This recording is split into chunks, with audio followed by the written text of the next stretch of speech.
Querido Jesus, lerei agora as páginas da tua vida, que elas me levem a te amar cada vez mais e que tuas palavras firam o meu coração e me levem a mudar de vida. O evangelho de hoje é o evangelho de São João, capítulo 16, versículos 23 a 28. Naquele tempo, disse Jesus aos seus discípulos: em verdade vos digo, se pedirdes ao Pai alguma coisa em meu nome, Ele vô-la dará. Até agora, nada pedistes em meu nome. Pedi e recebereis, para que a vossa alegria seja completa. Disse-vos estas coisas em linguagem figurativa. Vem a hora em que não vos falarei mais em figuras, mas claramente vos falarei do Pai. Naquele dia pedireis em meu nome, e não vos digo que vou pedir ao Pai por vós, pois o próprio Pai vos ama, porque vós me amastes e acreditastes que eu vim da parte de Deus. Eu saí do Pai e vim ao mundo, e novamente parto do mundo e vou para o Pai. Palavra da salvação, glória a vós, Senhor. Vamos olhar para Jesus, podemos comentar muitas coisas a respeito do Evangelho de hoje. Vamos ficar com uma única ideia e vamos dar continuidade ao que estávamos falando ontem sobre a alegria da salvação. A ideia que podemos tirar do Evangelho de hoje é o desejo de Deus de que peçamos coisas a Ele. Por que Deus tem este desejo? Pois Ele é Pai e, como todo Pai, sente uma enorme alegria em nos ajudar. Mas o que Deus mais quer que peçamos não são bens materiais, mas sim os bens espirituais, a alegria, a paz, o amor a Ele, a caridade, a fortaleza, etc. Peçamos muito a Deus tudo aquilo que nos leve a parecer-nos mais com Ele. Agora vamos continuar a reflexão de ontem. Paramos na ideia que o bem é aquilo que nos conduz ao fim e o mal, o que nos afasta do fim.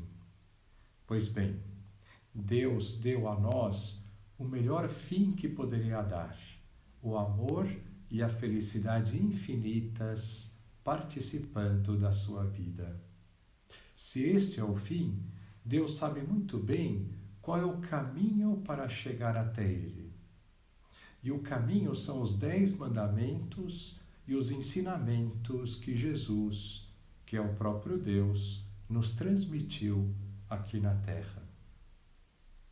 O que significa o homem comer do fruto da árvore do bem e do mal? Significa apropriar-se do bem e do mal. E apropriar-se do bem e do mal significa o próprio homem dizer o que é o bem e o que é o mal. Significa não querer saber o que Deus nos fala a respeito disso, sendo que o que Deus mais quer é que sejamos plenamente felizes e que Ele é a sabedoria infinita. Ele é quem sabe o que faz bem a nós e aos outros e o que faz mal a nós e aos outros. Um exemplo de apropriação do bem e do mal por parte do homem é o aborto. Deus nos diz no 5º mandamento que a vida humana é sagrada e inviolável e que a vida, na sua essência, é Ele quem a dá. Nenhum ser pode dar a vida a não ser Deus. Por exemplo, uma vez que a alma já não está no corpo, ninguém pode fazê-lo voltar à vida. Só Deus. E o que é que muitas pessoas e grandes instituições mundiais têm dito? Que o aborto é um direito.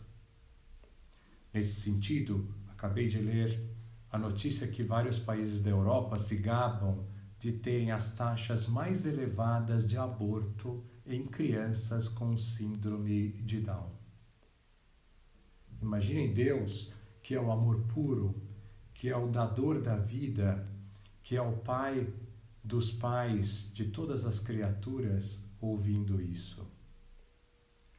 O que há na raiz desta atitude humana? Uma grande soberba. Achar que nós, que somos meras criaturas, sabemos o que é certo e o errado, o que nos leva à felicidade e o que não nos leva. A soberba é terrível, coloca-nos em pé de igualdade com Deus. Por isso, nós dizemos que o pecado original foi um pecado de soberba e de desobediência a Deus. E qual é o problema do homem estabelecer os próprios mandamentos?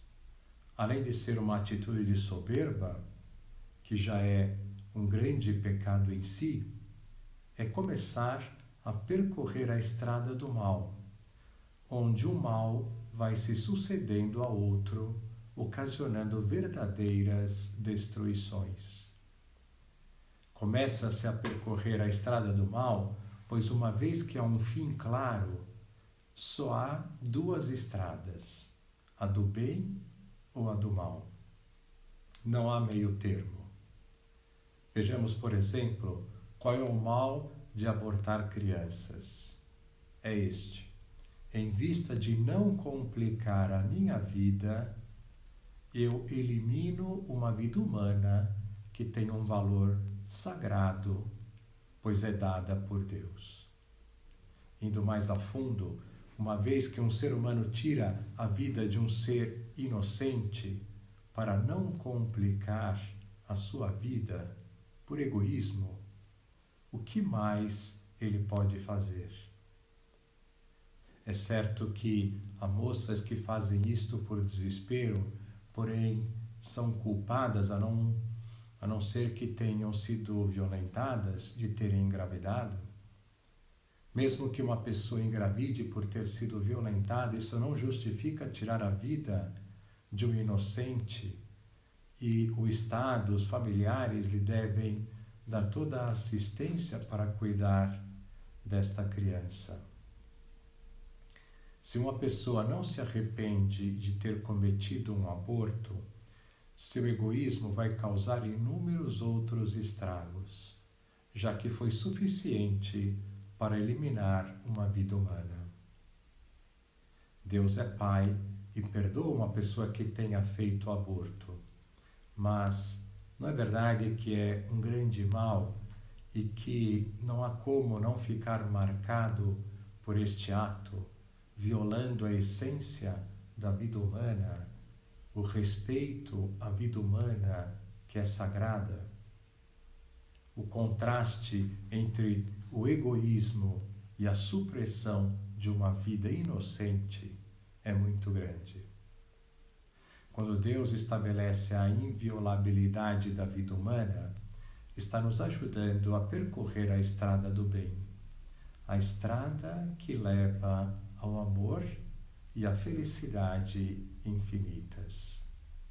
Agora, precisamos entender qual é o dano causado pelo pecado cometido contra Deus. Vamos falar disto na homilia de segunda-feira, pois amanhã é a grande festa da Ascensão. Que lição nós podemos tirar do Evangelho de hoje? Deus é maravilhoso e só quer o nosso bem, a nossa felicidade.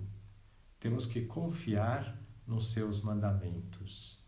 Deus nunca erra. Agora vos dou a bênção para este dia. A bênção de Deus Todo-Poderoso, Pai, Filho e Espírito Santo permaneça para sempre e vos acompanhe. Amém.